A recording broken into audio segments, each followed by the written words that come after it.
بسم الله الرحمن الرحيم. السلام عليكم ورحمة الله وبركاته. الحمد لله وبه نستعين. أشهد أن لا إله إلا الله وحده لا شريك له، وأشهد أن سيدنا محمدا عبده ورسوله، ونصلي ونسلم على هذا النبي الكريم سيد المرسلين وعلى آله وصحبه أجمعين. أما بعد، أيها المؤمنون اتقوا الله، أوصيكم وإياي بتقوى الله، فقد فاز المتقون. Muslimin dan muslimat, mudah-mudahan dirahmati Allah Subhanahu wa ta'ala. Di dalam sebuah hadis riwayat daripada Anas radhiyallahu anhu, kata dia, anna rajulan kana 'inda an-nabi sallallahu alaihi wasallam famarra rajulun فقال يا رسول الله إني لأحب هذا، فقال له النبي صلى الله عليه وسلم أأعلمته؟ قال لا. قال النبي صلى الله عليه وسلم أعلمه، فلحقه فقال إني أحبك في الله، فقال أحبك الذي أحببتني له، أو كما قال. Hadis riwayat Abu Daud dengan isnad yang sahih. Anas bin Malik radhiyallahu anhu menceritakan, kata dia, seorang laki-laki duduk di sisi Nabi sallallahu alaihi wasallam. Tiba-tiba lalu satu orang laki-laki lain di depan dia. Maka berkata laki-laki yang duduk sebelah Nabi ni, kata dia, ya Rasulullah, inni la uhibbu hadha. Dia kata, ya Rasulullah, aku sayang dekat dia tu. Satu orang sahabat duduk sebelah Nabi. Tiba-tiba lalu satu orang lelaki di depan. Sahabat duduk sebelah Nabi ni, dia kata dekat Nabi, dia kata, ya Rasulullah, inni la uhibbu hadha. Dia kata, ya Rasulullah, aku sayang dekat dia tu.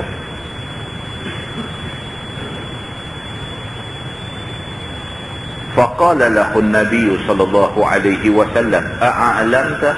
Nabi kata kat dia, Nabi kata, hang sayang dekat dia, hang bagi tahu dekat dia, kata hang sayang dia. Qala la. Dia kata, tak bagi tahu pun. Aku sayang dekat dia tu, tapi aku tak bagi tahu kat dia, kata aku sayang kat dia.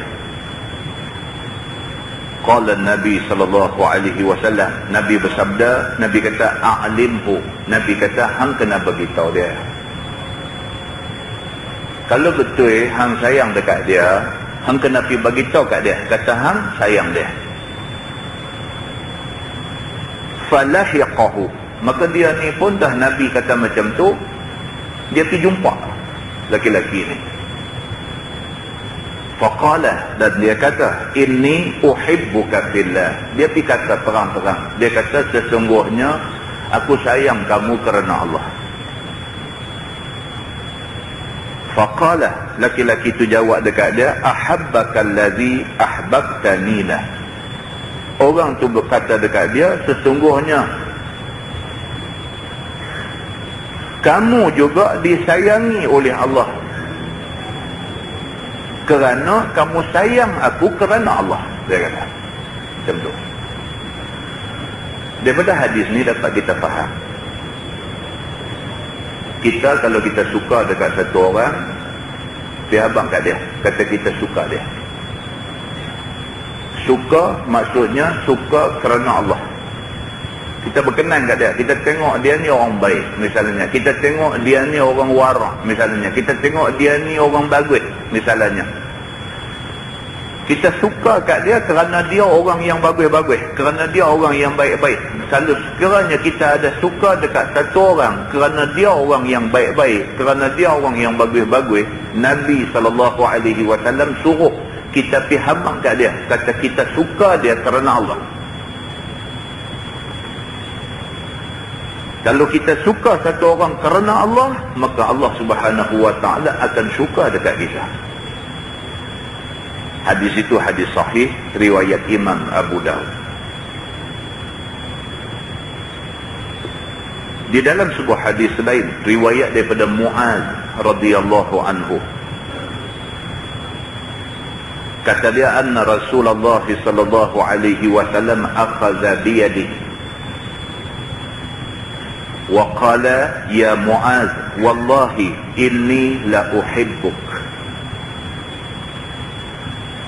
thumma usika ya Muaz la tad'anna fi duburi kulli salah taqulu Allahumma a'inni ala zikrik wa syukrik wa husni ibadatik, atau kama qala, hadis sahih riwayat Abu Daud dan An-Nasa'i. Muaz bin Jabal radhiyallahu anhu, dia menceritakan, dia kata satu hari Nabi SAW pegang tangan dia. Muaz bin Jabal ni, tuan-tuan, tadi kita nanti baca cerita siapa dia ni. Muaz bin Jabal radhiyallahu anhu, Nabi satu hari pegang tangan dia. Nabi kata dekat dia, ya Muaz wallahi inni la uhibbuk. Nabi pegang tangan dia, Nabi kata, wahai Muaz, demi Allah aku sayang pada kamu. Nabi sendiri macam tu. Nabi sendiri dia sayang Sayyidina Abu Bakar, dia habaq kata dia sayang dekat Abu Bakar. Nabi SAW dia sayang dekat Umar, dekat Sayyidina Umar Al-Khattab. Nabi habaq, wahai Umar, aku sayang kamu. Pasal apa? Pasal manusia ni bila dia tahu kata ada orang sayang dia, 10 kali dia berubah jadi baik. Tapi manusia kalau dia duk berasa orang benci kat dia, 10 kali dia nak tunjuk dia jahat. Psikologi. Maka Nabi SAW ajak kita benda ni. Nabi SAW kata, kita kalau kita rasa suka dekat satu orang, suka dekat dia kerana Allah, pergi habaq kat dia, kata kita suka dia. Nabi sendiri satu hari duduk sebelah Muaz, Nabi pegang tangan Muaz. Nabi pegang, Nabi kata, ya Muaz wallahi inni la uhibbuk. Nabi kata, wahai Muaz, demi Allah aku sayang kamu. Summa usika ya Muaz. Nabi kata, oleh kerana aku sayang kamu, maka aku nak pesan dekat kamu. Nabi kata dekat Muaz, la tad'anna fi duburi kulli salatin taqul Allahumma a'inni ala zikrika wa syukrika wa husni ibadatik. Nabi kata, Muaz, aku sayang dekat hang, aku nak pesan dekat hang satu benda, jangan lupa. Nabi kata, tiap-tiap kali lepas semayang, kamu hendaklah berdoa, Allahumma, ya Allah ya Tuhan, a'inni ala zikrik, tolonglah aku supaya aku dapat ingat kamu. Doa tiap-tiap kali lepas semayang, Nabi suruh Muaz bin Jabal tiap-tiap kali lepas semayang doa dekat Tuhan, Allahumma a'inni ala zikrik, ya Allah tolong aku supaya aku boleh jadi orang yang selalu ingat kamu. Wa syukrik, ya Allah tolong aku supaya aku boleh jadi orang yang selalu syukur pada kamu. Wa husni ibadatik, Ya Allah, tolong aku supaya aku boleh jadi satu orang yang ibadat aku elok kepada kamu. Tuan-tuan, kita kalau Tuhan tak tolong, kita tak boleh nak ingat Tuhan. Masing-masing muhasabah diri masing-masing. Tak payah tengok orang. Kita sendiri 24 jam Tuhan bagi kat kita. Daripada 24 jam tu, berapa jam kita betul-betul ingat kat Tuhan? Sendiri tanya diri sendiri. Kita selalu kata dia ni nampak teruk, dia ni nampak jahat, dia ni tak guna, tak ambil tahu pasal agama. Kita duk nampak orang teruk semua. Kita sendiri 24 jam, berapa jam yang kita ingat Tuhan betul-betul? 24 jam tuan-tuan, lama masa kita semayang. Kalau kita kata kita semayang, kita ingat Tuhan, berapa minit masa kita semayang? Kalau sekiranya semayang lorong 5 minit, 5 minit tu betul-betul kita ingat Tuhan. Kita kali 5 semayang, baru 25 minit masa kita ingat Tuhan. 25 minit daripada 24 jam. Menasabah ke kita ni syukur pada Allah? Maka Nabi SAW pesan dekat Muaz, yang Nabi sendiri kata, wahai Muaz, demi Allah aku sayang dekat kamu. Kerana aku sayang kamulah aku pesan benda ni. Tiap-tiap kali lepas semayang, doa pada Tuhan, Allahumma a'inni ala zikrik wa syukrik wa husni ibadatik. Ya Allah, tolong aku, tolong supaya aku jadi orang yang ingat kamu, supaya aku jadi orang yang bersyukur kepada kamu, supaya aku jadi orang yang dapat beribadat dengan sebaik-baiknya pada kamu. Muslimin dan muslimat yang dirahmati Allah sekalian, kita kalau Tuhan tak tolong, kita tak boleh jadi orang baik. Kita hari ni jadi orang yang boleh semayang 5 waktu, jadi orang yang ada juga teringat nak baca Quran, jadi orang yang mulut sekali-sekala sebut juga subhanallah, sebut juga alhamdulillah, sebut juga Allahu Akbar. Jadi orang yang apabila dapat nikmat, mulut dan sebut alhamdulillah. Jadi orang yang apabila ditimpa musibah, dan mulut boleh sebut inna lillahi wa inna ilaihi raji'un. Kita jadi macam tu kerana Tuhan dorong kita bagi jadi macam tu.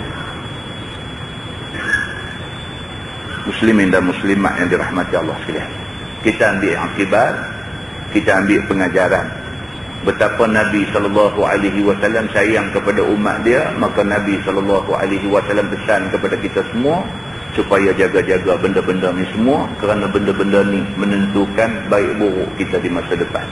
Mudah-mudahan kita ambil pengajaran daripada muqaddimah itu, insyaAllah. Kita menggunakan tafsir Nurul Ihsan, tafsir Juz'u Ammah. Tafsir Juz'u Ammah, muka surat 175. Muka surat 175. Malam ni kita masuk Suratul Ikhlas, Makkiyah. Surah Al-Ikhlas yang diturunkan di Makkah, mengandungi 4 ayat. A'udzubillahi minasyaitonirrajim. Bismillahirrahmanirrahim.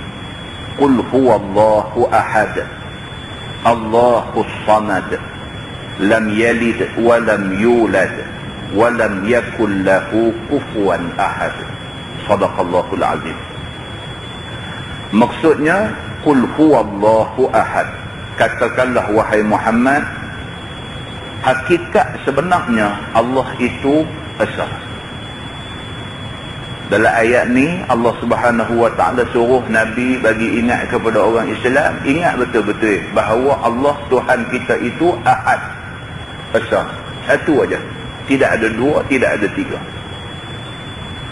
Allahus samad, Allah itu sahaja yang samad. Samad maksudnya tempat kita bergantung harap. Apa juga harapan kita, apa juga hajat kita, apa juga kehendak kita, apa juga kemahuan kita, apa juga yang kita mahu, Tuhan saja boleh bagi. Itu maksud dia, Allahus samad. Allah itu tempat kita bergantung diri.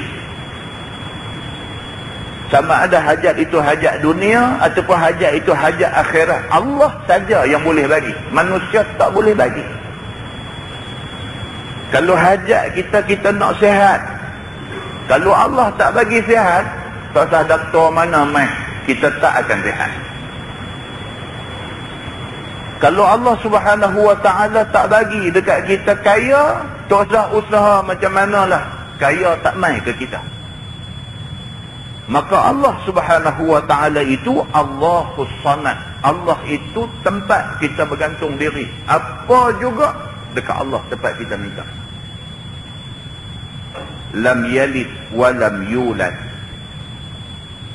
Maka tidak ia beranak dan tidak ia dianakkan. Yang kata Allah Subhanahu Wa Ta'ala Tuhan yang esa ni, esa maksudnya dia tidak ada anak, dia tak ada mak apa. Allah tidak ada anak, tidak ada anak laki-laki, tidak ada anak perempuan, Allah tidak ada mak, tak ada pak. Allah itu Ahad, Allah itu Tuhan yang esa. Walam yakul lahu kufuwan ahad, dan tidak ada baginya, yakni bagi Allah itu yang menyamai seorang jua pun. Tak ada satu contoh, satu tamsil, satu benda yang boleh kita buat bandingan dengan Allah Subhanahu Wa Ta'ala. Laisa kamitslihi syai'. Dia kata, tak ada satu pun yang seumpama dengan Allah Subhanahu Wa Ta'ala. Begitu. Muslimin dan muslimat yang dirahmati Allah sekalian.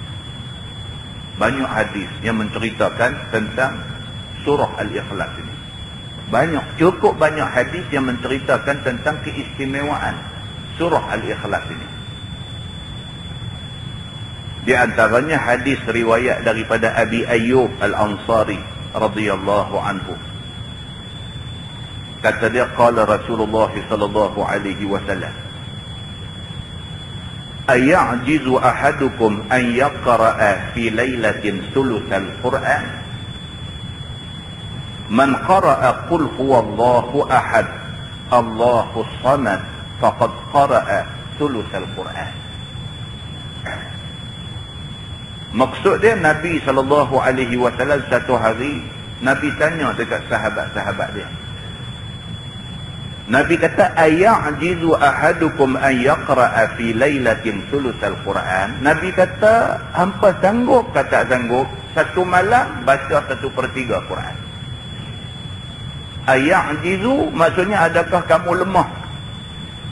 Maksud cara mudahnya, Nabi tanya sahabat-sahabat ni, hampa ni sanggup tak sanggup dalam satu malam hampa baca 1/3 Quran? Quran ada 30 juzuk, 1/3 10 juzuk. Sanggup tak sanggup satu malam sebelum tidur baca 10 juzuk Quran? Sanggup tak sanggup? Nabi tanya sahabat macam tu.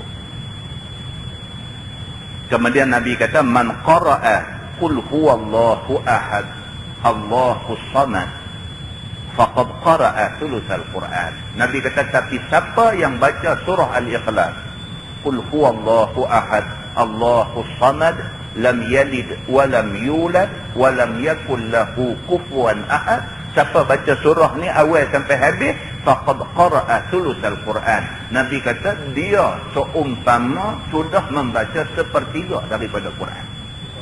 Begitu. Muslimin dan muslimat yang dirahmati Allah sekalian. Dalam sebuah hadis lain riwayat daripada Abi Hurairah radhiyallahu anhu, kata dia, aqbaltu ma'a Rasulillah sallallahu alaihi wasallam fasami'a rajulan yaqra'u qul huwallahu ahad, Allahus samad. Faqala an-nabi sallallahu alaihi wasallam, wajabat. Qultu wa ma wajabat ya Rasulullah? Qala Rasulullah sallallahu alaihi wasallam, al-jannah. Atau kama qala, hadis riwayat Imam At-Tirmizi. Abu Hurairah radhiyallahu anhu dia cerita.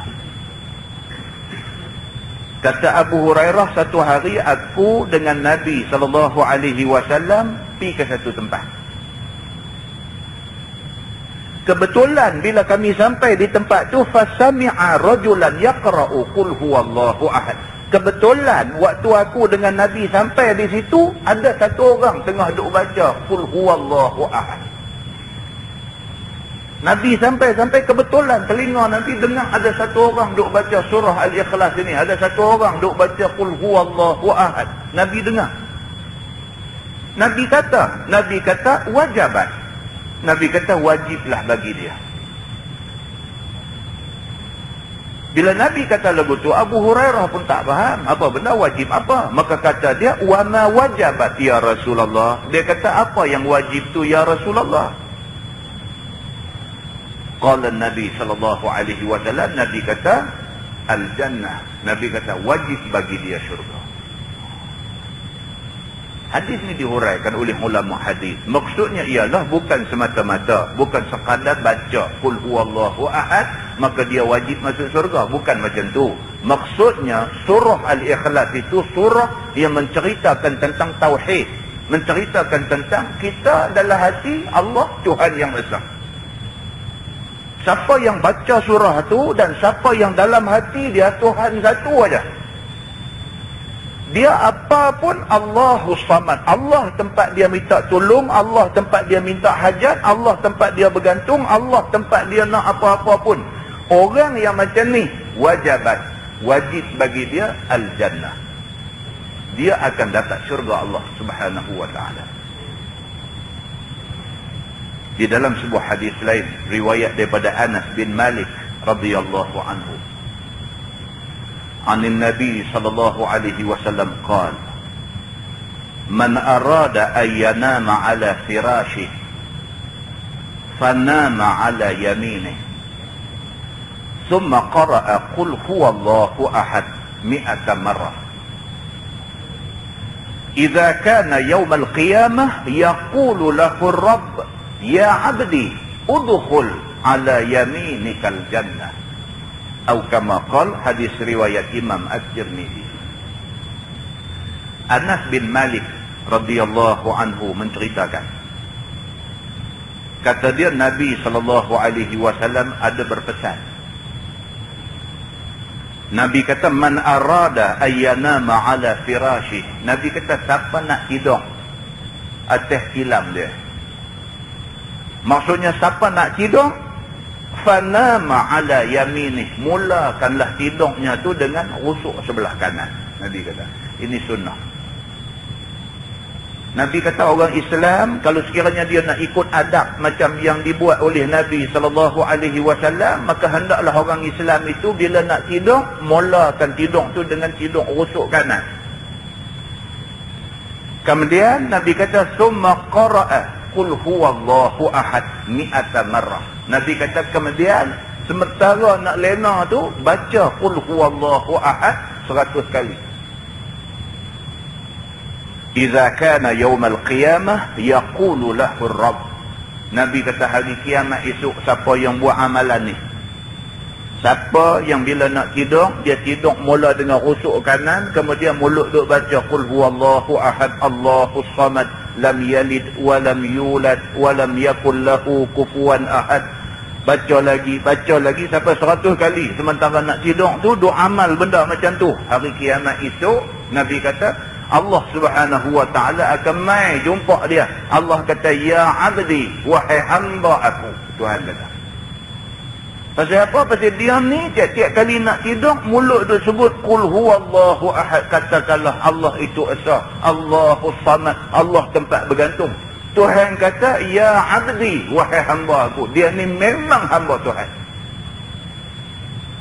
Bukan senang nak buat. Bukan senang nak baca qul huwallahu ahad 100 kali sebelum nak lena ni, bukan senang. Tak semua orang boleh buat. Maka siapa boleh buat, Tuhan nanti kata kat dia di hari kiamat esok, ya abdi, wahai hamba aku, udkhul ala yaminikal jannah. Tuhan kata masuklah ke dalam syurga aku melalui kanan kamu. Hadis itu hadis sahih riwayat Imam At-Tirmizi. Muslimin dan muslimat yang dirahmati Allah sekalian. Di dalam sebuah hadis lain riwayat daripada Anas bin Malik radhiyallahu anhu, anin Nabi sallallahu alaihi wasallam qala man qara'a kulla yawmin 200 marrah qul huwallahu ahad muhiya anhu dhunuba 50 sanah illa an yakuna alaihi dayn. Atau kama qala, hadis riwayat Imam At-Tirmizi. Anas bin Malik radhiyallahu anhu berkata, Nabi sallallahu alaihi wasallam bersabda, Sabda Nabi, man qara'a kulla yaumin mi'atai marrah. Siapa tiap-tiap hari baca 200 kali. Imam As-Samaluti dia kata 200 tak semestinya one shot sekaligus.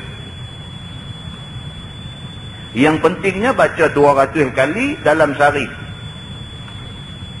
Sama ada tiap-tiap kali lepas semayang baca berapa kali ke, sama ada siang nak baca 100, malam nak baca 100 ke. Yang pentingnya sebelum nak tidur malam dia baca qul huwallahu ahad, jumlah semua sekali mi'atai marrah, 200.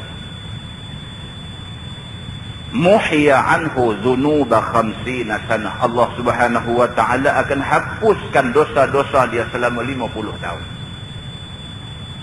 Illa ayyakuna alaihi dain, melainkan kalau sekiranya dia mati dalam keadaan ada hutang dan dia mampu bayar hutang saja, tak mau bayar hutang, Allah tak ampun dosa dia.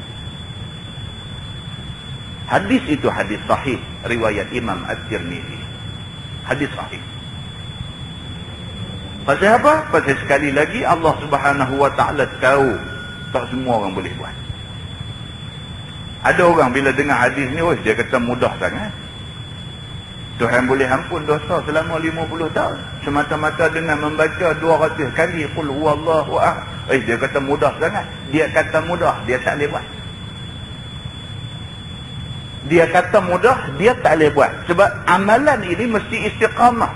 Dia mesti mudawamah. Dia mesti sentiasa, tak mau berhenti-berhenti. Daripada dia reti, dia amalkan benda ni sampai dia mati. Dia tidak meninggalkan amalan ini. Maka Allah Subhanahu wa ta'ala janji di atas lidah Nabi SAW. Dia kata muhya anhu dhunuba 50 sanah. Allah akan hapuskan dosa dia selama 50 tahun. Ulama hadis kata dosa itu ialah dosa kecil. Tapi bagi orang yang ada hutang sampai mati tak bayar hutang, sedangkan dia mampu untuk bayar hutang, Allah tidak ampunkan dosa. Muslimin dan muslimat yang dirahmati Allah sekalian. Bahkan di dalam sebuah hadis lain riwayat daripada Abi Hurairah radhiyallahu anhu, dia kata Nabi SAW pada satu hari bangkit kata depan sahabat-sahabat dia. Nabi kata, uhshudu fa inni sa'aqra'u alaikum sulusal Quran. Nabi satu hari keluar di depan sahabat-sahabat semua. Nabi kata, uhshudu. Nabi kata, berhimpun. Semua orang tolong mai berhimpun. Fa inni sa'aqra'u alaikum sulusal Quran. Kerana aku nak baca kepada kamu 1/3 Quran. Sahabat-sahabat bila dengar macam tu pakat berhimpun semua. Tuan-tuan, kalau kita pernah dengar orang baca Quran sedap atas dunia ni, tak boleh lawan sedap Nabi SAW baca. Tak ada orang boleh lawan sedap bacaan Nabi SAW. Manusia yang paling fasih sebut Quran, paling sedap baca Quran ialah Nabi Muhammad SAW. Kita pergi Mekah, pergi Madinah pun dengar Imam Masjidil Haram, dengar Imam Masjid Nabawi baca pun kita dah sedap tak kira dah. Sedap. Kalau dia ambil surah pendek tu berasa lagu nak marah dia. Nak main bukan mudah, nak boleh main ke sini bacalah panjang sikit. Sedap bacaan Imam Masjidil Haram, Imam Masjid Nabawi, bacaan tu sedap sampai kita tumpang lazat. Kita tak reti bahasa Arab ni, dengar tumpang lazat tu, tumpang. Tuan-tuan boleh bayang kalau Nabi SAW baca macam mana. Bila Nabi pi di depan sahabat-sahabat, Nabi kata, uhshudu, berhimpun, tolong mai berhimpun. Fa inni sa'aqra'u alaikum sulusal Quran. Aku nak baca 1/3 daripada Quran dekat hampa semua. Maka berhimpun sahabat-sahabat ni nak dengar Nabi baca.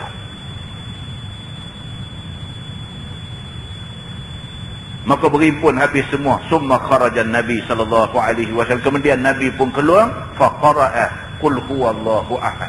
Nabi keluar mai. Nabi baca surah Al-Ikhlas saja. Nabi baca qul huwallahu ahad, Allahu samad sampai habis. Summa dakhala. Habis baca qul huwallahu ahad, Nabi balik. Masuk balik dalam rumah dia. Faqala ba'duna li ba'din Maka sahabat-sahabat haduk berimpun ni pakai duk bercakap sama-sama depa. Qala ba'duna li ba'din. Hang kata kat aku katakan hang pakai duk bercakap sama-sama dia. Faqala Rasulullah sallallahu alaihi wasallam, fa inni sa'aqra'u 'alaikum thulusal Quran. Depa kata, tadi Nabi kata Nabi nak baca 1/3 Quran. Pasal apa Nabi baca qul huwallahu ahad, Nabi masuk balik kata nak baca 1/3 Quran. Pakai duk bercakap sama-sama depa. Kemudian cakap pula satu orang sahabat, dia kata, inni la ara hadza khabaran ja'ahu minas sama. Hak seorang pula kata, mungkin Nabi nak baca 1/3 Quran. Mungkin wahyu turun kot. Tu sebab Nabi balik dalam rumah dia kerana nak terima wahyu daripada Tuhan kot. Sat lagi Nabi akan keluar mai baca 1/3 Quran dekat kita. Dia kata, mungkin Nabi nak baca 1/3 Quran. Tiba-tiba wahyu turun, maka Nabi terpaksa pergi dalam rumah dia untuk terima wahyu. Mungkin, saat lagi mungkin Nabi keluar balik. Kata macam tu. Summa kharaja Nabiullah sallallahu alaihi wasallam. Duk saat Nabi keluar pula. Faqala, Nabi kata, inni qultu sa'aqra'u alaikum thulusal Quran. Nabi keluar pula kali kedua, Nabi kata, sesungguhnya aku ada bagi tahu dekat kamu semua, aku nak baca 1/3 Quran. Ala wa innaha ta'dilu thulusal Quran. Nabi kata, tidakkah qul huwallah yang aku baca tadi menyamai 1/3 Quran? Nabi kata macam tu. Hadis itu hadis sahih riwayat Imam At-Tirmizi. Muslimin dan muslimat yang dirahmati Allah sekalian. Cerita pasal surah ni, surah Al-Ikhlas ni cukup banyak. Tentang kelebihan dia, tentang macam-macam keistimewaan dia, banyak cerita di dalam hadis Nabi sallallahu alaihi wasallam yang menyebutkan tentang keistimewaan surah Al-Ikhlas ini. Bahkan pernah berlaku pada zaman Nabi, hadis riwayat daripada Anas bin Malik radhiyallahu anhu. Kata dia, ada satu orang laki-laki daripada golongan Ansar, ya ummuhum fi Masjid Quba. Dia duk jadi imam di Masjid Quba. Tuan-tuan, Masjid Quba, tuan-tuan, masjid istimewa. Kalau kita diizinkan Allah pijak kaki di bumi Madinah, di bumi Rasulullah, jangan tak pergi ke Masjid Quba. Kerana Nabi SAW sentiasa duduk semayang di Masjid Quba, setidak-tidaknya seminggu sekali. Kalau tidak ada kenderaan, Nabi akan pergi jalan kaki. Nabi akan sembahyang di Masjid Quba. Masjid Quba, masjid mula Nabi bina. Bila Nabi hijrah daripada Mekah ke Madinah, sebelum sampai Madinah, Nabi singgah dulu di Quba. Dan Nabi kata, kita buat masjid di sini. Masjid itu Masjid Quba. Nabi SAW dah duduk di Madinah dah pun. Kok mana pun, hari Sabtu, Nabi mai Masjid Quba. Semayang juga di Masjid Quba. Nabi sayang sangat dengan Masjid Quba ni. Satu orang sahabat Nabi, dia ni ya ummuhum fi Masjid Quba. Dia mengimamkan orang di Masjid Quba. Maksudnya dia menjadi imam di Masjid Quba.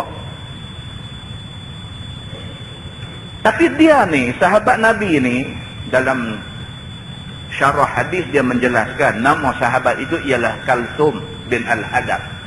Kalsum laki-laki. Kita kalau Kalsum perempuan lah. Arab ni Kalsum laki-laki. Kalsum bin Al-Hadab nama dia. Dia duk jadi imam di Masjid Quba. Tapi dia ni satu imam pelik. Satu imam pelik, tak ada lagi orang duk jadi imam lagu dia ni, lagu Kalsum menjadi imam ni. Dia ni bila dia nak memulakan surah, selepas baca Fatihah dia jadi imam, takbir Allahu Akbar, doa iftitah. Lepas baca doa iftitah dia baca surah Al-Fatihah. Bila habis surah Al-Fatihah, dia baca satu surah, iaitu surah Al-Ikhlas. Dia baca Qul huwallahu ahad, Allahus samad sampai habis. Bila habis Qul huwallahu ahad, biasanya orang dah habis satu surah rakaat, dia bila habis surah tu dia baca surah lain pula.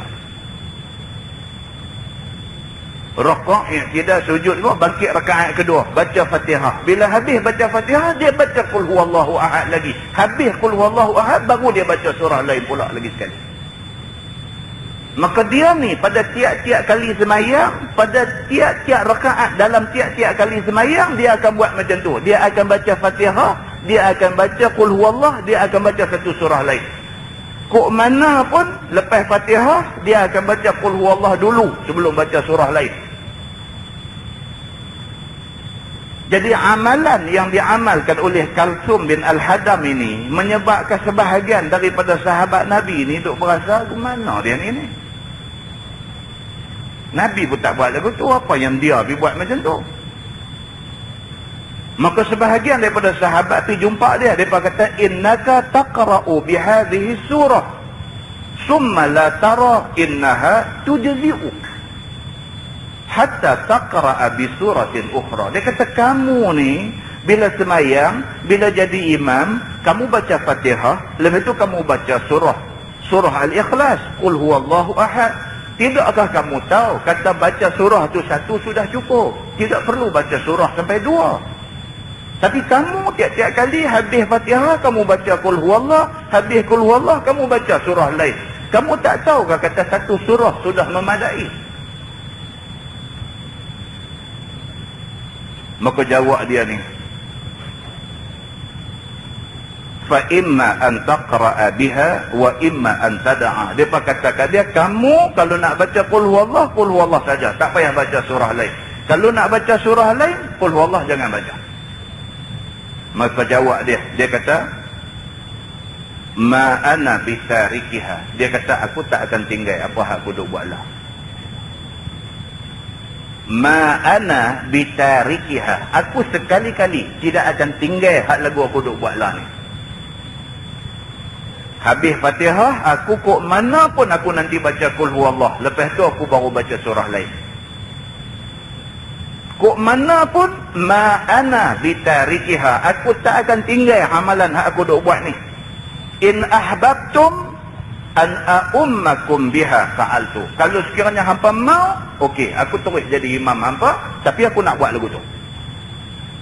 Wa in karihtum taraktukum. Kalau hampa tak suka dengan cara aku duk buat, okey, aku tinggal hampa cari imam lain. Itu macamnya jual mahal macam tu. Hampa tegur aku pasal apa? Aku bila habis Fatihah aku baca qul huwallah, lepas tu aku baca surah lain. Hampa kata apa duk buat macam ni? Kalau nak baca qul huwallah saja, surah lain tak mau dah. Tidak pun baca surah lain, qul huwallah tak mau. Pilih satu aja, tak mau baca dua-dua. Okey, hampa tegur aku pasal aku duk baca dua-dua surah. Tak apa, dia kata kalau hampa suka aku boleh terus jadi imam, tapi aku nak buat macam tu juga. Kalau hampa tak suka, okey, aku resign. Hampa ambil imam lain. Dia jawab macam tu. Wa kanu yarawnahu afdalahum. Tapi masalahnya ialah penduduk Quba tak nampak orang lain dah, melainkan dialah orang yang paling sesuai untuk menjadi imam. Wa karihu an ya'ummahum ghairuh. Dan mereka tak suka kalau orang lain mai ganti dia ni untuk jadi imam. Mereka mau dia, tapi duk ralat pasal dia duk buat lagu tu. Falamma atahumun Nabi sallallahu alaihi wasallam akhbaruhul khabar. Bila Nabi sallallahu alaihi wasallam pergi ke Quba, depa terus mengadu benda ni kepada Nabi. Terus jumpa Nabi, mengadu dekat Nabi, ya Rasulullah, tu imam kami ni Kalsum, tu imam kami ni Allahu akbar, dia ni duk buat satu passion pula dah. Nabi pun dengar report daripada orang-orang Quba. Nabi dengar report. Faqala Nabi sallallahu alaihi wasallam, Nabi pun panggil dia ni. Nabi panggil Kalsum, mai sini sah. Nabi kata, ya fulan, wahai Kalsum, ma yamna'uka mimma ya'muru bihi ashabuk. Nabi kata, apa masalah kamu sehingga kamu tak boleh dengar nasihat kawan-kawan kamu? Nabi tanya dia. Kawan-kawan kamu dah bagi nasihat dekat kamu, kalau nak jadi imam sembahyang, lepas baca Fatihah, baca satu surah. Sama ada kamu nak baca qul huwallah ke, kamu nak baca surah lain ke, baca. Tapi baca satu surah saja, tak mau baca sampai dua. Orang dah pi nasihat kamu, dah bagi tahu dekat kamu, apa masalah kamu tak boleh ikut nasihat sahabat-sahabat ni? Faqala ya Rasulullah inni uhibbuha. Dia jawab dekat Nabi mudah ya. Dia kata, ya Rasulullah, aku suka dengan surah qul huwallah ni. Inni uhibbuha, sesungguhnya aku sangat kasih kepada surah qul huwallah ni. Tak boleh. Dia kata, kalau aku habis baca Fatihah, aku tak baca Qul Huwallah ni, tak boleh. Aku suka surah ni. Faqala Rasulullah sallallahu alaihi wasallam. Maka Nabi pun jawab, Nabi kata, inna hubbaha adkhalakal jannah. Nabi kata, sesungguhnya sukanya kamu kepada surah Qul Huwallah ini, kepada surah Al-Ikhlas ini, adkhalakal jannah, akan membuatkan kamu masuk syurga. Nabi kata dia. Hadis itu hadis sahih riwayat Imam At-Tirmidzi. Muslimin dan muslimat yang dirahmati Allah sekalian, ini cerita pasal surah Al-Ikhlas. Cuba kita tengok syarah dia. Tonton buka tengok bawah tu, tafsir. Dia kata adalah 3 soal ataupun 3 perkara yang besar yang menjadi sendi bagi agama Allah. Terutamanya kita ni ialah yang pertama, mensatukan Allah. Agama dia kata ada sendi-sendi dia. Di antara sendi agama yang pertama ialah mengesahkan Allah. Itu sendi agama dia kata. Di antara benda pokok dalam agama ialah kita menerima bahawa Allah Tuhan yang esa. Tuhan satu ya. Satu, dia kata. Dan menyucikannya daripada segala yang tidak layak dengan ketuhanan. Dan kita kena pastikan Allah tidak dikotori dengan benda-benda yang tidak layak dengan Tuhan. Allah dengan sifat kamalat, dengan sifat kesempurnaan dia, Allah tak ada kurang walau sikit pun. Allah Tuhan yang esa, yang maha sempurna. Sendi agama yang kedua ialah syariah, dia kata. Syariat, iaitu menetapkan had-had dan batas-batas yang umum untuk segala amal dan segala perbuatan, dengan menerangkan segala yang baik dan patut, dan dengan menerangkan lawan kepada yang baik itu. Yang kedua ialah syariat.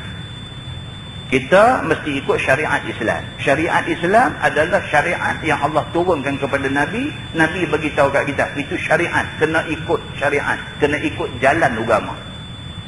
Nak semayang, kena semayang macam yang Allah habaq dekat Nabi, macam Nabi habaq kat kita, macam Nabi buat, kena buat macam tu. Kerana itu syariat. Syariat ni maksudnya jalan. Syariat bermakna tariq. Bila sebut syariat, kita tak apa faham. Bila sebut tariq, kita teringat Mekah. Kan, di Mekah, tariq. Dia kata tu, dia usung orang nak lalu, so kita elak bagi jalan kat dia. Tariq. Tariq itu ialah syariat. Ialah syariat, jalan. Maka Islam, dia ada syariat, dia ada syariah, dia ada jalan dia. Kita kena ikut jalan tu, tak boleh pergi jalan lain. Dalam hal semayang, dia dah tunjuk dah jalan dia. Tak boleh duduk reka semayang cara kita. Dalam nak buat haji, dia ada jalan dia. Kita kena ikut jalan haji macam yang Nabi tunjuk tu. Kita tak boleh duduk reka haji cara kita.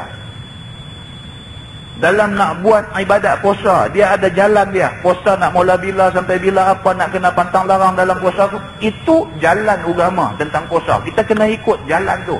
Maka semua ni dipanggil syariah. Itu dua.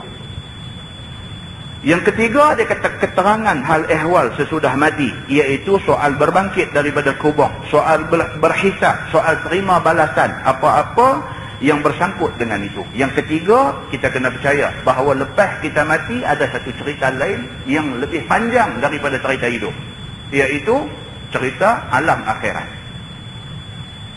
Kalau kita rasa hidup atas dunia ni dah lama, dah panjang dah masa dia, hak kita nak jumpa hidup selepas mati esok lagi panjang. Sebab kita lah ni beranak mai, kita ada satu hari penghabis kita. Hari tu kita akan mati. Tapi bila kita hidup balik selepas mati, dia tak ada hari mati. Kita akan hidup selama-lamanya. Orang yang beriman, kalau sekiranya dia ada dosa, dia akan didera oleh Allah di dalam neraka. Lepas tu dia akan keluar daripada neraka, masuk surga, dan dia hidup selama-lamanya. Orang yang mati kafir, dia akan mati masuk neraka, dan dia kekal di dalam neraka selama-lama. Maka cerita hidup selepas mati, ini cerita lagi panjang, ini cerita lagi besar, ini cerita lagi bahaya. Ini persoalan ataupun ini perkara ataupun ini sendi yang ketiga dalam agama. Tiga benda ni kalau ada, komplit agama kita. Dari segi tauhidnya, kita mentauhidkan Allah. Dari segi syariat kita, dari segi jalan kita nak hidup ini, semua kita ikut macam syariat yang ditunjukkan oleh Allah. Dan dari segi percaya bahawa lepas mati kita akan hidup balik untuk hidup alam akhirat, kita percaya subuh-subuh benda ni, komplit agama kita. Begitu. Kemudian bawah tu dia terangkan benda-benda yang kita dah cerita panjang tadi. Tuan-tuan tengok surah Al-Falaq Makkiyah. Suratul Falaq Makkiyah ada 5 ayat. A'udzubillahi minasyaitonirrajim. Bismillahirrahmanirrahim. Qul a'udzu birabbil falaq min syarri ma khalaq wa min syarri ghasiqin idza waqab wa min syarri an-naffatsati fil 'uqad wa min syarri hasidin idza hasad. Shadaqallahul azim. Cuba kita tengok makna dia. Firman Allah, Qul a'udzu birabbil falaq. Katakanlah wahai Muhammad, aku berlindung dengan Tuhan waktu subuh. Falak itu maksudnya waktu subuh. Orang Melayu bila marah berkelih apa kata pelak. Pelak ni apa tak tahu. Falak makna dia waktu subuh. Bila dengar orang maki itu apa? Falak makna dia waktu subuh. Tuhan mulakan surah ni dengan kata dia, Qul a'udzu birabbil falaq. Katakanlah wahai Muhammad, aku minta berlindung dengan Tuhan, Tuhan yang menjadikan waktu subuh. Allah dia suka bersumpah dengan benda-benda yang manusia kagum, manusia rasa takjub. Wal 'asr, demi waktu asar. Ataupun terjemahan kedua, demi masa. Waktu asar, waktu petang, dia nak pergi maghrib. Tengok macam mana fenomena alam pada waktu itu. Pelukis-pelukis yang pandai-pandai ni cuba nak lukis, cuba nak gambarkan cantik waktu senja ni, waktu lepas asar nak pergi maghrib ni, duk lukis ni, tak boleh dapat macam mana cantik yang Tuhan buat waktu senja tu. Tak dapat. Pandai macam mana pun, campur kalau buat macam mana pun, dia tak jadi macam hak Tuhan punya tu. Demikian halnya waktu subuh.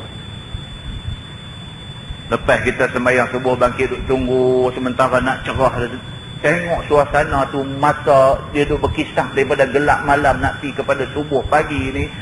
Dia punya masa dia transaction tu, masa dia nak tukang pergi ke siang tu, cantik Tuhan buat. Maka bila kita tengok benda-benda macam tu terdetik dalam hati kita, Maha suci Allah Subhanahu wa taala, ma khalaqta hadza batila. Tidaklah kamu buat benda-benda ni semua sia-sia. Maka Allah, Tuhan yang mencipta cantik waktu subuh itu, kita minta berlindung dengan dia. Ya Allah, aku minta berlindung dengan kamu, Tuhan yang mencipta waktu subuh. Min syarri ma khalaq. Minta berlindung dengan Allah daripada kejahatan apa-apa yang dijadikan. Kita minta berlindung kepada Allah daripada kejahatan makhluk yang Tuhan bagi jadi. Apa benda yang jahat? Makhluk yang Tuhan buat yang boleh menjadi jahat, boleh menjadi masalah kat kita. Apa benda? Kalau orang duduk kawasan rimau boleh mendatangkan jahat pada diri kita. Berapa ramai orang motong getah hak duduk di kawasan Hulu, Kelantan dan sebagainya kena bahan rimau. Maka dia kena bahan rimau tu, dia kena syarri ma khalaq, kejahatan daripada benda yang Allah cipta. Allah cipta rimau, maka rimau tu membawa kejahatan pada dia. Banyak benda kalau kita nak cerita. Nyamuk Aedes, kalau kita duduk dalam pekan ni, nyamuk Aedes itu makhluk Allah yang boleh membawa kejahatan pada kita. Maka dalam Quran Tuhan sebut dah, Qul a'udzu birabbil falaq. Katakanlah wahai Muhammad kepada orang semua, suruh mereka minta berlindung dengan Allah, Tuhan yang menjadikan waktu subuh, dan suruh kepada mereka ni semua supaya minta berlindung dengan Allah daripada kejahatan makhluk-makhluk yang Tuhan cipta.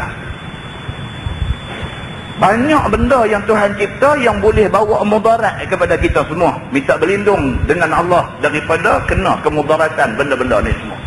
Minta berlindung daripada kena bahan rimau, minta berlindung daripada kena nyamuk aedes, minta berlindung daripada kena ketik lipan, minta berlindung daripada kena kejahatan makhluk yang Allah cipta. Itu maksud dia. Entah selama ni kita duduk semayang, duduk baca Qul a'udzu birabbil falaq ni, kita tahu tak maksud dia macam ni? Tak tahu. Kita duduk baca berapa lama dah surah ni, kita pun tak pernah tahu. Kata rupanya surah yang macam ni punya simple, pendek, ringkas, rupanya ya Allah, huraiannya kalau nak dihurai betul-betul tak habis. Begitu. Sambung ayat tu dia kata wa min syarri ghasiqin idza waqab, dan minta berlindung dengan Allah daripada kejahatan malam apabila malam itu masuk. Minta berlindung dengan Allah Subhanahu wa taala daripada syarri ghasiq. Ghasiq maksudnya waktu malam kelam. Tuan-tuan, bila malam macam-macam boleh jadi. Malam macam-macam boleh jadi. Kebakaran boleh jadi pada waktu malam. Tengah duk tidur elok-elok, apa ke nak jadi pasal pelita terbalik ke, wiring apa punya problem short, apa spark api ke apakah, macam-macam boleh jadi. Malam ni, cerita waktu malam ni 1001 kemungkinan boleh jadi. Maka minta berlindung dengan Allah daripada kemungkinan tidak baik yang mungkin jadi pada waktu malam.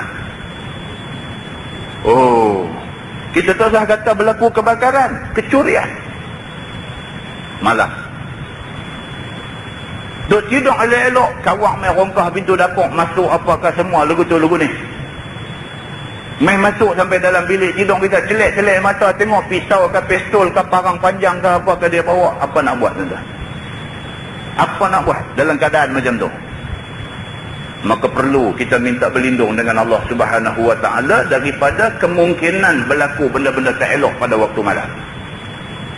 Pencuri kawak ni tuan-tuan, dia bawa pisau, bawa parang, bukan tujuan nak cincang kita, tapi kalau dalam keadaan terdesak, dalam keadaan desperate, kita dah tengok muka dia dah, kita dah kenal dah, daripada dia dalam bahaya, baik dia bunuh kita. Pimai-pimai mencuri dah dosa dah, dia kata tambah dosa satu lagi, apa salahnya? Allah, dia fikir lagu tu tak kekarut kita. Pimai-pimai mencuri ni memang salah dah, dia kata alang-alang menyeluk perkataan, dia pergi baca pantun apa pepatah tu pula, dia hantam kita.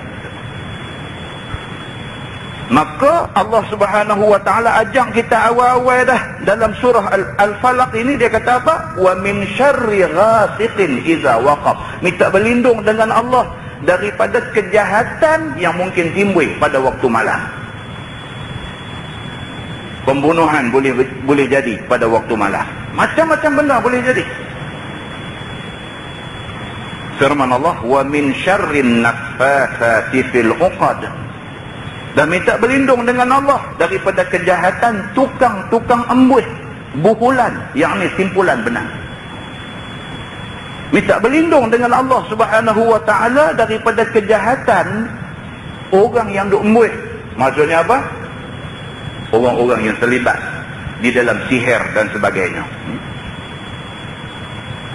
Dia kata hembus di buhulan ataupun buhul maksudnya benda simpul. Minta berlindung dengan Allah Subhanahu wa taala daripada angkara sihir yang melibatkan ilmu hitam. Embus-embus boleh jadi orang kena pukau, lupa dan minta berlindung dengan Allah daripada benda seumpama ini. Itu satu tafsiran. Tafsiran yang kedua, dia kata yang dimaksudkan dengan min syarrin naffatsati fil 'uqad ini ialah minta berlindung daripada orang yang suka melakukan namimah. Dia kata ini satu tafsiran dalam tafsir. Namimah maksudnya golongan namam, golongan yang suka hidup pelaga orang. Minta berlindung daripada kita menjadi mangsa kepada orang yang buat kerja macam ni. Kita tak ada apa satu benda salah kita buat, tapi ada satu orang pergi buat cerita lagu tu lagu ni, kat kau ni kata lagu ni, kat kau ni kata lagu ni dan sebagainya, akhirnya jadi bergaduh dengan kerana fitnah yang disebarkan oleh orang yang mengadu domba ini. Maka minta berlindung daripada teraniaya dalam kes orang-orang yang duk mengadu domba, melaga-laga kawan orang bagi berkelahi ni. Itu tafsiran kedua.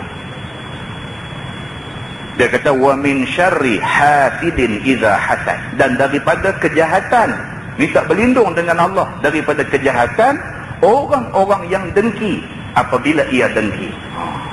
Ini yang last. Minta berlindung dengan Allah daripada orang dengki kat kita, maka dia nak musnahkan kita. Kita tak ada buat apa kat dia, kita tak pernah jatuhkan maruah dia, kita tak pernah aibkan dia, kita tak pernah pergi curi harta benda dia, kita tak pernah pun buat apa benda yang tak elok kat dia, tapi dia dengki kat kita, tak tahu pasal apa. Bukan dengki saja, dengki yang meluap-luap dekat kita ni, sampai bila pun bercakap dia nak hantam kita, dia dengki kat kita. Kita minta berlindung dengan Allah daripada kejahatan orang yang dengki kita.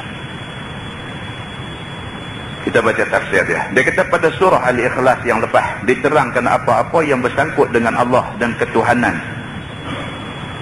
Dengan ringkas dan dengan tepat, surah itu menyeru dan mengalahkan orang musyrikin dan ahli kitab. Pada surah Al-Falaq yang ini, yang akan kita tafsirkan sekarang ini, dan pada surah An-Nas yang akan mengiringi surah ini, diterangkan apa-apa bahaya dan kejahatan yang boleh jadi menimpa kita. Kejahatan, benda tak elok, keburukan boleh timpa kita bila-bila masa. Yang akan diminta perlindungan kepada Allah Subhanahu wa taala, yang kita ni tuan-tuan betul-betul Tuhan aja boleh tolong kita. Kalau Tuhan tolong kita, selamat kita daripada semua kejahatan.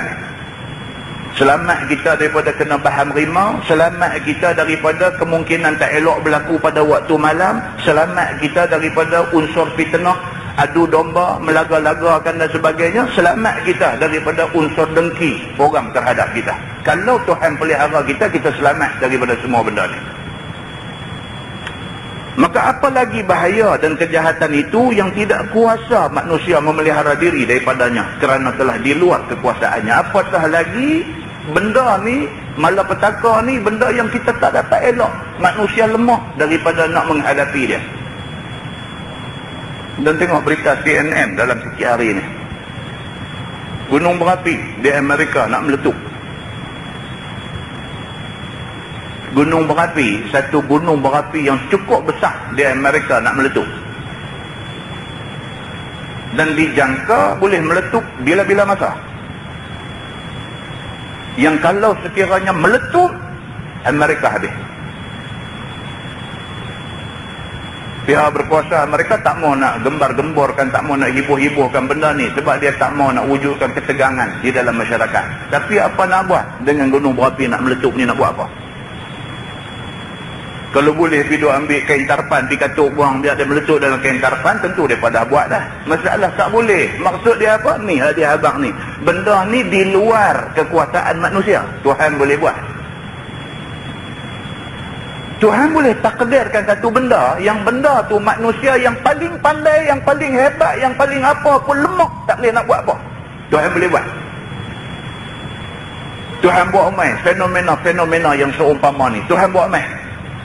Dia buat main ribut taufan di mana baru ni? Korea ke Taiwan, mana ke? Habis tuan-tuan. Dia buat main apa ni, banjir lumpur dan sebagainya, dia turun main sekali-sekali. Manusia lemah daripada nak mempertahankan diri dengan benda-benda yang macam ni. Dia buat main gunung berapi nak meletup pula.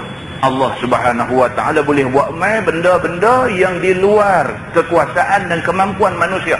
Tuhan boleh buat main, yang bila Tuhan buat main, manusia lembut lutut, tunduk, minta kepada Allah Subhanahu wa taala keselamatan. Maka disebutkan oleh Imam Muslim, Imam At-Tirmizi, Imam An-Nasai dan lainnya bahawa Nabi SAW ada bersabda, Nabi kata, unzilat alayya laylata ayatun lam ara mithlahunna qat, qul a'udzu birabbil falaq wa qul a'udzu birabbin nas. Maksudnya diturunkan kepada aku pada malam ini beberapa ayat, Nabi kata, yang belum pernah aku lihat seumpama sekali jua pun. Nabi bila terima surah ni, surah Al-Falaq dengan surah An-Nas, bila Nabi terima dua surah ni, Nabi terus kata, lam ara mithlahunna qat, Nabi kata, aku tak pernah terima surah yang seumpama dua surah ini, iaitu Qul a'udzu birabbil falaq dan Qul a'udzu birabbin nas. Nabi kata, aku tak pernah terima surah yang seumpama ni. Cukup hebat surah ni. Surah yang meminta manusia betul-betul bergantung diri kepada Allah. Daripada Qul huwallahu ahad, Allahus samad tadi, suruh manusia bergantung kepada Allah sahaja, diikuti dengan surah Al-Falaq, Qul a'udzu birabbil falaq min syarri ma khalaq, sampai surah yang menceritakan minta berlindung dengan Allah daripada semua benda. Nabi kata, aku tak nak terima surah yang seumpama dua surah ni. Nabi kata. Telah dikeluarkan pula oleh Imam Al-Bukhari, Imam Abu Daud, An-Nasai dan Ibnu Majah daripada Aisyah radhiyallahu anha, isteri Nabi sallallahu alaihi wasallam, bahawa sesungguhnya Nabi kita sallallahu alaihi wasallam adalah ia berbaring di tempat tidurnya pada tiap-tiap malam, dikumpulkannya, yakni dirapatkannya kedua tapak tangannya. Ini sunnah Nabi. Nabi bila berdoa tapak tangan rapat macam tu. Kan Nabi SAW dia bila berdoa tapak tangan dirapatkan. Dan ada hadis kata Nabi angkat mengiringi muka. Ada hadis kata Nabi angkat sama paras dengan bahu. Ada hadis kata Nabi angkat sama dengan dada. Tapi tapak tangan dirapatkan. Itu sunnah Nabi SAW dalam berdoa. Kita lah ni dia mesti.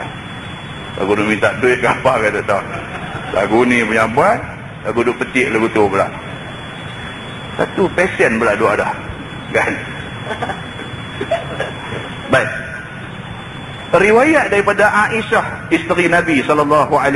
Dia kata bahawa sesungguhnya Nabi kita SAW adalah ia berbaring di tempat tidurnya. Pada tiap-tiap malam dikumpulkannya, yakni dirapatkannya kedua tapak tangannya. Kemudian Nabi SAW nafas, artinya menghembuskan air ludah sikit pada kedua tapak tangan yang dirapatkan itu. Maka dibacanya Qul huwallahu ahad sampai habis, Qul a'udzu birabbil falaq sampai habis, dan Qul a'udzu birabbin nas sampai habis. Maka sesudah selesai, maka disapukan, yakni digosokkan oleh Nabi SAW akan dua belah tapak tangan itu ke seluruh tubuhnya yang dapat dicapai dengan tangannya itu. Dimulai menggosok kepala, kemudian muka, kemudian yang ke sebelah hadapan badan.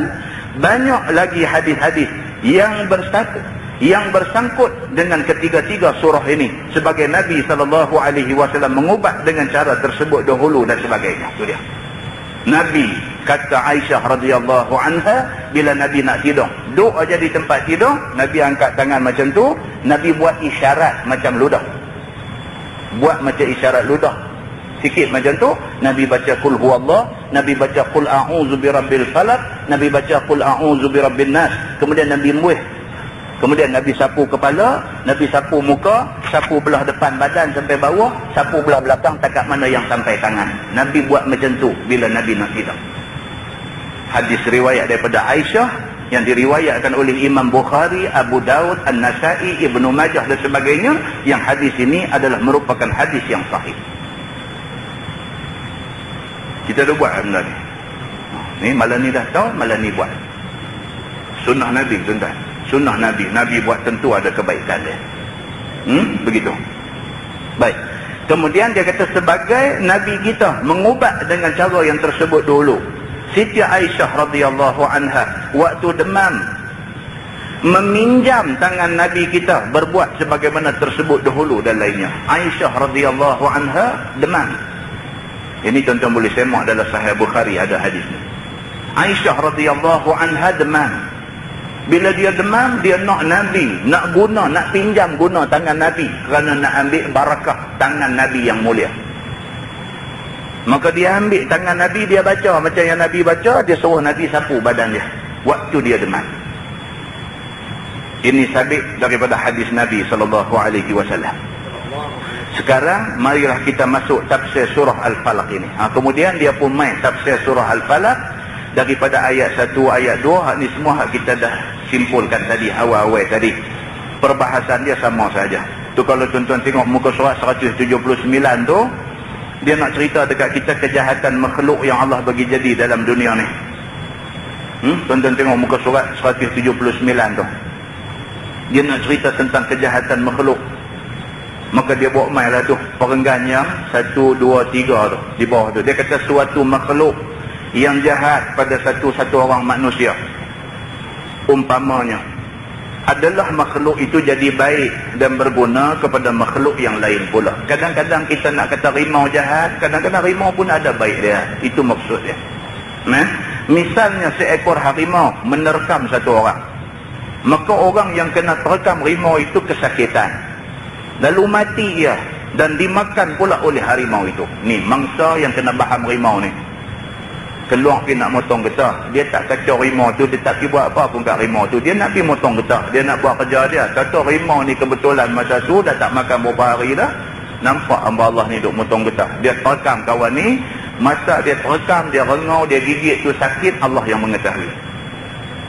Sudahlah sakit, melalui pula sakit mati pula lepas pada tu. Lepas tu dibaham, dimakan pula badan dia ni, kepala pergi jumpa tang mana, kaki putih sana sini dan sebagainya. Ini kerja rimau. Maka dia kata karib-karib dan sahabat-sahabatnya sangatlah berduka cita. Si mati ini sudah tentu ada keluarga. Dia pun kerja motong getah. Bini tak kerja apa. Anak dia ada 7-8 orang di rumah. Sudah tentulah semua dalam keadaan duka cita. Sudahlah susah, sudahlah jatuh ditimpa tangga. Begitu. Maka anak-anak pula kehilangan penanggung dan pemimpin. Anak-anak pula hilang pak. Pak tu kalau dia ada pun duit tak boleh cari banyak mana. Hidup dah susah dah. Tapi setidak-tidaknya pak ada. Ni pak pun dah tak ada. Bertambah susah mereka ni. Begitu. Kerana rimau tadi. Dan fakir miskin kehilangan orang yang dermawan. Kalau sekiranya yang kena faham rimau ni orang kaya, maka orang miskin rasa kehilangan dia ni. Pasal apa? Pasal dia, kalau sekiranya dia hidup, dia ada kuat bagi derma dekat orang. Bila dia mati kena faham rimau, maka orang-orang yang duk terima bantuan dia rasa kehilangan dia. Tu kalau orang yang mati tu orang kaya. Orang kaya pergi tengok sarkas, tengok rimau lompat main faham dia. Benda nak jadi, tuan-tuan, bukan boleh cakap. Kita kata ni orang duk pergi bercuti ni, cuti duk naik kereta kabel, naik pergi balik kan. Tak jadi apa, tak apalah, hari nak jadi. Tak boleh cakap, kita tak boleh kata tentu tak jadi, tak boleh kata benda nak jadi. Yang kata kemalangan ni, dia boleh jadi. Dia pergi jadi pula masa kita naik. Allah. Tu kata orang kaya ni tadi pergi duk tengok sarkas. Bukan dia banyak kali dah tengok sarkas, tapi hak kali ni rimau tu lagu mana ke dengan dia. Pakam dia faham mati bih. Mati dia ni akibat dia apa? Kalau sekalinya dia satu orang yang dermawan, duk bagi derma ke orang, bila dia mati, orang yang selama ni duk terima bantuan dia rasa dia tak ada. Tu dia nak abang yang tu. Jadi adalah harimau tadi jahat bagi orang itu. Maka rimau yang terekam kawan motong getah ni, kira rimau ni jahat lah. Dengan kerana hang pergi terekam dia, anak-anak dia yang dah susah selama ni bertambah-tambah susah. Tetapi bagi diri rimau itu baik, dia kata. Tapi rimau tu sendiri, alhamdulillah lah dia dapat makan. Macam tu. Kerana dia telah menyempurnakan hidupnya dengan berbahagia. Alangkah bahagianya dia. Dia dah lapang upah hari dah tak ada makan, tak. Alhamdulillah. Tuhan hantar rezeki dekat aku, dia kata. Dia faham kawan motong getah ni. Satu benda yang setengah pihak tengok kata jahat, ada satu pihak lain tengok bagus. Inilah dunia. Ini yang kata dunia ni. Kalau kita kata jahat, tak semua orang setuju kata benda tu jahat. Ada orang setuju kata jahat, ada orang kata tak baik, dia kata. Ini masalah dia. Maka kita manusia pun demikian juga. Dia kata terhadap makhluk yang lain-lain. Umpamanya haiwan dan hidup-hidupan. Tadi kita duk kata rimau jahat, kita terekam orang. Lah kita tengok manusia terekam orang pula. Dia kata umpamanya haiwan-haiwan dan hidup-hidupan. Bagi kita baik. Bagi kita ada ayam ni baguslah. Kita boleh duk buat gulai, boleh duk buat masak kurma, boleh duk. Ayam ni bagi kita cukup baguslah. Tapi ayam tu pun ada anak bini juga. Masa kita sembelih dia, kita ingat tak anak bini dia nak jadi yatim piatu apa semua? Macam itulah harimau. Masa dia terkam kita, dia mana ada fikir dia ni ada anak bini nak jadi yatim apa. Hang punya hal lah, hang makanan aku. Nampak? Ini dia bawa main macam ni. Kerana untuk keselamatan hidup kita, maka kita kena makan menatang dan tumbuh-tumbuhan. Pasal kita nak hidup, kita nak kena makan lembu. Bila mai raya korban, air mata meleleh dia. Dia tahu dah, tengok nampak janggut, nampak serban bagus, tapi bunuh orang dia dah. Bunuh dia lah. Pasal bagi kita melihat lembu tu makanan kita. Tapi bagi lembu tu pula, anak-anak dia apa semua macam mana? Ini dia nak abang kat kita. Dia kata, tetapi kepada haiwan-haiwan dan hidup-hidupan itu adalah kejahatan. Bagi lembu, marahlah. Dia kata, apa ni, aku pun ada anak bini juga. Bukan hang aja ada anak bini. Oh, kalau rimau terkam, hang marah rimau. Hang main terkam aku macam mana? Kalau lembu boleh bercakap, tuan-tuan, maka ibadat korban tak dapat dilakukan. Ni dia nak bawa kat kita benda ni. Maka beberapa banyak kita memperbudak binatang. Dia kata, cuba kita tengok. Dah kata sembelih masa raya haji, masa korban. Kita pergi duk perbudak binatang ni. Memperbudak binatang ni maksud duk jadikan binatang tu kuli kita. Suruh dia bawa kereta lembu kan. Sudahlah dia ni duk rengkuh, duk tarik di belakang tu macam-macam duk dah. Balun pula atas belakang dia suruh laju lagi. Tak jahat ke kita ni? Walaupun orang Melayu duk kata bodoh macam lembu kan, tapi takkan lembu tu ambil tak fikir langsung. Kita tibai dia kata aku duk jalan lah ni, duk tibai-tibai apa? Agak-agak lah binatang ada cakap tak macam tu. Kan dia kata berapa banyak daripada kita manusia ni memperbudak binatang. Dia kata menyembelih binatang untuk dimakan, membunuh binatang yang mengganggu kita. Duk bunuh. Tiap-tiap hari kita jadi pembunuh. Nak tidur ya ambil riset sembung. Berapa banyak nyamuk-nyamuk yang mati syahid. Kita bunuh dia. Kita pembunuh. Kita bunuh binatang kerana kita kata dia ganggu kita. Maka kita bunuh. Tapi nyamuk tu pun entahkah ada keluarga, anak pinak dan sebagainya. Ini dia nak abang kat kita benda ni. Maka berapa banyak kita memotong tumbuh-tumbuhan untuk dimakan, untuk dijadikan tempat tinggal dan untuk kegunaan lain dan sebagainya. Macam itulah dengan pokok pun kita potong kerana kita nak ambil, nak buat ulam apa semua. Pokok kita potong, ambil kayu dia buat pelewut, buat peraput. Kita duk potong pokok-pokok dan sebagainya. Jahatlah kira pergi duk potong benda-benda ni. Kalau orang saja-saja duk potong tangan kita, ambil gantung di rumah dia, macam mana? Kita kata orang jahat, mereka duk potong tangan kita. Kita pergi duk potong dahan pokok kerana nak buat macam-macam. Pokok kata kita jahat. Macam itulah dia kata. Ini yang katakan dunia, kehidupan dalam dunia. Kerana kita menyempurnakan kehidupan kita, tetapi kejahatan kepada segala yang tersebut di atas itu. Kita bagi kita benda ni untuk memenuhi keperluan kita. Tapi bagi benda yang kita sembelih, yang kita potong tu, kita ni jahat pada dia. Itu maksudnya. Maka jadi betapalah kita ni boleh menyatakan kejahatan makhluk kerana menilik kerosakan dan kesusahan kepada yang lainnya. Jadi yang maksud yang tadi kita kata minta berlindung dengan Allah daripada kejahatan makhluk yang Tuhan cipta ni ialah kalau sekiranya benda tu membawa jahat kepada kita, maka kita minta berlindung kepada Allah daripada kena jahat benda-benda ni semua. Itu maksudnya. Itu huraian hak kita dah sebut pun tadi. Tentu muka-muka surat 180. Kemudian dia kata tu ayat yang berikutnya, ayat 2, mohon perlindungan dengan Allah, pertolongan Allah daripada kejahatan makhluk, semua tu sama. Kita dah bincang tadi ayat yang ketiga, kemudian ayat keempat. Kita tengok ayat keempat, iaitu Allah mengatakan dan daripada kejahatan orang-orang yang tukang embuih ayam ludah dan buhulan simpulan benang. Minta berlindung daripada benda ni. Kata dia, ya Allah, saya mohon perlindungan dan pemeliharaanmu daripada kejahatan orang yang hembuih buhulan benang, yang ini disertai dengan sikit ayak ludah ataupun ayak selera, kerana saya tidak ada kekuasaan ataupun sangat lemah nak melindungi diri daripada kejahatan yang seumpama itu. Perbuatan, siapakah yang dimaksudkan dengan orang yang hembuih buhulan tadi? Disertai dengan sedikit ayak ludah itu, ataupun dalam Quran kata nafasati fil uqad. Yang dimaksudkan ialah orang-orang namam. Ini yang kita sebut tadi, namam, iaitu orang yang kerja buat fitnah. Kita minta berlindung dengan Allah daripada terkena fitnah orang. Begitu. Menggosok-gosok, mengadu-ngadu antara orang-orang yang berperhubungan baik itu. Dia tak boleh tengok orang baik, dia nak buat cerita, nak pergi lingkup kawan tu. Ada manusia jenis macam ni. Seperti perhubungan laki isteri. Dia tengok laki bini ni baik sangat, dia pergi buat fitnah, jadi berkeli laki bini. Tuan-tuan tengok apa yang jadi dekat Nabi dengan isteri dia sendiri.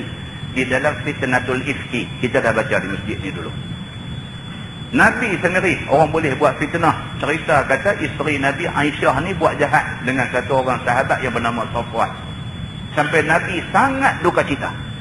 Ini terkena fitnah orang. Perhubungan bapa dan anak. Dia tengok bapa dengan anak bagus, ada orang pergi adu domba, pergi buat cerita, bagi jadi tak elok hubungan di antara anak dengan bapa. Perhubungan di antara taukih dan kuli. Ada juga orang dia tak boleh tengok taukih ni duk sayang sangat dengan pekerja dia seorang ni. Pekerja lain sudah pergi buat cerita, nak bagi taukih benci dekat dia ni, sayang dekat dia. Ini ialah yang dikatakan namimah ataupun adu domba. Yang boleh merosakkan perhubungan saudara, perhubungan family. Dia tulis itu, nampak? Dia hijau ke orang putih. Fa mim ya lam ya, family. Kan? Dia bagi rosak hubungan kekeluargaan ataupun qarabah. Ataupun perhubungan persahabatan. Dia tengok dia ni nampak akrab sangat, nampak kancing sangat depan ni dua orang. Buat cerita sikit bagi lingkup bang hubungan baik di antara dua sahabat ni. Begitu. Tuan-tuan tahu tak, dalam masyarakat kita ni ada orang dia tak boleh tengok orang elok. Dia tak boleh tengok. Ada saja benda dia nak buat, nak bagi kawan elok tu lingkup. Kawan tu lingkup, dia bukan dapat apa, tapi dia nak bagi lingkup. Tak tahu pasal apa, ini satu penyakit. Sama macam kita cerita dulu, budak-budak sekolah jenis tak boleh tengok benda elok. Orang buat bilik ayam, tandas sekolah elok-elok, dia pergi pulang, curi balik kepala pancong tu di rumah dia. Dia nak buat apa? Tapi dia pulang balik. Ada manusia jenis macam ni, dia tak boleh tengok elok, dia nak renyah bagi jadi rosak. Hak ni Tuhan Allah. Dia kata dan lain dan sebagainya, sehingga tersebar kejahatan perbuatan fitnah itu putih ataupun rosak perhubungan itu semua. Kerana dia rosak habis semua. Begitu. Tuan-tuan tengok muka surat sebelah. Ayat 5 pula Allah mengatakan lagi, dan daripada kejahatan orang hasad, dengki apabila dia hasad. Siapakah yang dinamakan orang hasad ataupun orang dengki? Iaitu orang yang tidak senang melihat seseorang boleh nikmat daripada Allah. Ini satu penyakit. Dan dia amat ingin dan amat bercita-cita akan hilangnya nikmat Allah itu daripada orang yang beroleh nikmat itu. Tak ada hal pun dia dengan kawan tu, tapi kerana kawan tu lebih, dia tak boleh tengok. 1001 jalan dia cari nak pergi lingkup bang. Ini satu. Maka orang yang dengki, biasanya dia kata meneruskan dengkinya serta dengan segala ikhtiar dan segala upaya diusahakannya untuk menghilangkan ataupun untuk melenyapkan nikmat Allah daripada orang yang dihasadnya itu. Segala daya, segala ikhtiar, habis duit pun tak apa, janji aku nak pelingkup dia ni. Ada orang macam tu. Maka sekalipun orang yang didengkinya itu satu orang yang cukup baik kepadanya, maka sebab itulah adalah orang yang hasad ataupun orang yang dengki itu satu daripada makhluk yang sejahat-jahat. Padahal orang yang dia duk dengki itu, orang tu punya duk buat baik kat dia, dia dengki kat orang tu. Ada orang yang macam ni. Maka ini orang yang sejahat-jahatnya, dia kata. Yang tidak ada kekuasaan dan daya upaya bagi orang yang didengkinya melindungi dan memelihara diri daripada kejahatan si pendengki itu. Kita ni tak upaya, tuan-tuan. Nak jaga diri kita daripada orang dengki tak upaya. Kadang-kadang tak boleh nak jaga. Berapa ramai manusia ada, bolehkah kita nak pastikan semua orang tak sah dengki kat kita? Tak boleh. Maka kita lemah daripada nak kontrol orang daripada dengki kita. Maka minta tolong kepada Allah. Allah saja boleh tolong kita. Begitu. Tengok apa jadi dekat Nabi. Tonton tengok di bawah tu. Masalah yang perlu diterangkan di sini. Ada diriwayatkan beberapa hadis sahih menurut sanad dan salasilah ilmu pertalian riwayat hadis oleh imam-imam, ulama hadis dan sebagainya. Imam Bukhari pun turut meriwayatkan hadis ini. Hadis yang menceritakan bahawa Nabi kita SAW disihir oleh Labid bin Al-A'sam. Nabi pun kena sihir. Nabi pun kena sihir dengan satu orang yang bernama Labid bin Al-A'sam. Dia sihir Nabi. Dan berbekas sihir itu kepada Nabi SAW. Dia ada 2-3 riwayat. Satu riwayat kata Nabi sebulan Nabi merana kerana sihir ni. Dia pergi ambil sikap Nabi. Ini riwayat di dalam Ibnu Katsir, dalam tafsir Ibnu Katsir. Sikat Nabi duk pakai tu, sikat rambut tu depa ambil, depa patahkan beberapa sisir tu. Beberapa mata sikat tu depa patahkan, dan rambut Nabi hak tu terkeluar jatuh dan sebagainya depa kutip. Depa buat satu ilmu hitam sihir, depa ambil benda-benda tu dengan mata sikat, dengan rambut Nabi dan sebagainya, depa pergi rendam dalam satu telaga. Selama tempoh itu Nabi merana. Dari segi fizikalnya, mengikut riwayat di dalam tafsir Ibnu Katsir, dia kata dari segi fizikalnya Nabi sampai mengalami masalah keguguran rambut. Rambut dulu kerana sihir ini. Dan dari segi rohaninya, dari segi rohnya Nabi merana. Sehingga kan Nabi tak bersama dengan isteri dia. Nabi rasa macam Nabi bersama dengan isteri dia. Jadi macam tu. Dalam satu riwayat kata sebulan Nabi merana tu. Dalam satu riwayat lain dia kata 6 bulan Nabi merana macam tu. Nabi kena macam tu. Sehinggalah turun 2 malaikat kepada Nabi. Hak satu duduk sebelah Nabi, hak satu duduk di ujung kaki Nabi. Malaikat duduk cakap, Nabi dapat tak. Satu malaikat yang duduk di hujung kaki, dia kata apa hal dengan Muhammad ni? Jawab malaikat yang duduk di sebelah Nabi, dia kata Muhammad telah disihir. Malaikat ujung kaki tanya, siapa yang mensihirkan Muhammad ini? Dia jawab, yang mensihirkan Nabi ini ialah Labid bin Al-A'sam. Malaikat ni jawab, Nabi dengar. Kemudian malaikat ni kata, dia ambil mata sikat dan rambut Nabi, dia pergi buang di dalam telaga sekian-sekian. Nabi pun bila bangkit-bangkit, sedang Nabi terus kata dekat sahabat dia, Nabi panggil Ali bin Abi Talib, Nabi panggil Zubair bin Awad, Nabi panggil Ammar bin Yasir. Nabi panggil 3 orang ni, Nabi kata hamba tolong pergi dekat telaga sekian-sekian, masuk dalam tengok ada tak ada benda ni. Malaikat bagi tahu dekat aku benda ni ada di sana. Maka turunlah 3 orang ni dan dapat benda tu naik dengan izin Allah Subhanahu wa taala. Nabi baik daripada kena sihir itu. Nabi SAW pun ada orang pergi buat sampai macam tu. Tuan-tuan nak cari manusia lebih baik daripada Nabi di mana? Nak cari satu manusia yang lebih baik daripada Nabi SAW, nak cari di mana? Manusia yang begitu punya baik, makhluk yang terbaik yang Allah bagi jadi di atas muka bumi ni pun ada orang pergi buat sihir, bagi kena macam tu. Dan cerita tentang Nabi SAW kena sihir ini diriwayatkan oleh Imam Al-Bukhari di dalam hadis ini. Begitu. Dia kata di situ, cuba kita baca, iaitu dia kata terkhayal-khayal kepada Nabi kita bahawa dia telah berbuat sesuatu padahal yang sebenarnya dia tidak berbuat. Nabi sampai jadi macam tu, sampai jadi tak tahu buat tak buat, jadi kacau macam tu kerana sihir yang menimpa Nabi SAW. Maka dengan kerana tu tuan-tuan, ayat ni Nabi sendiri pesan suruh kita amalkan supaya kita selamat dengan kerana protection, jagaan daripada Allah, maka kita selamat daripada semua benda-benda ni. Kemungkinan kena sihir, kemungkinan orang dengki kat kita, kemungkinan macam-macam ni, Allah pelihara kita. Itulah kesimpulan apa yang ada di dalam tafsir surah Al-Falaq. Qul a'udzu birabbil falaq. Wallahu a'lam. InsyaAllah lepas ini kita masuk surah An-Nas. Surah An-Nas Makkiyah. Saya ingat tak boleh dan kalau kita lepas raya itu insyaAllah kita sambung. Apa surah Al-Fatihah lagi panjang, kita tengok macam mana. Kalau dan kita berhabis sebelum kita cuti puasa. Wallahu a'lam. Yang baik itu daripada Allah, yang silap itu, yang tak baik itu silap saya. Kita tangguh dengan tasbih kafarah dan suratul Asr. Subhanallah. Asyhadu an la ilaha illallah. Subhanallah.